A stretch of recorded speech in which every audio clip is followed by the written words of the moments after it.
วันนาวปี2026นี้กงกับวันพุธที่15เมษายนแฮม13ค่ำเดือน5พศ2568นาวคำนี้มีความหมายว่าจึงอยู่บ่ยกย้ายบ่เคลื่อนที่นอกนี้วันนาวยังหมายถึงวันอยู่ระหว่างการเปลี่ยนจอโซหรือจุลศักราชในมื้อนาวนี้พระสงฆ์สามเณรก็จะนาวอยู่วัดเพื่อสูตรปริตะมงคลให้พรฝ่ายคฤหัสถ์ก็จะพร้อมพากันจัดแห่หนังสังฆารที่ได้ประกวดคัดเลือกกันมาแล้วพร้อมกับแห่มโหรสพต่างๆซึ่งกลายเป็นประเพณีที่นิยมปฏิบัติทั่วประเทศแต่ที่พิเศษกว่าหมู่แม่นอยู่นครหลวงพระบางเพราะเพิ่นมีการอัญเชิญเอาพระพุทธลาวันพระบางออกจากหอให้มวลชนได้สักการะบูชาและฮดส่งซึ่งชาวเมืองมักเอิ้นว่าแฮโวขบวนแห่พระบางที่เอิ้นว่าแฮโว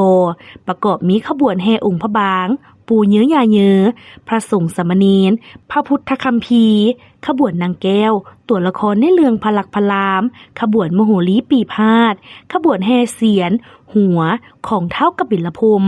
นางสังขารขบวนบ่าวสาวขบวนบ่าวสาวและขบวนมหาชนอย่างอเนกอนันตาที่ยิ่งใหญ่อลังการซึ่งนับว่าเป็นพิธีแห่ที่งดงามและยิ่งใหญ่ที่สุด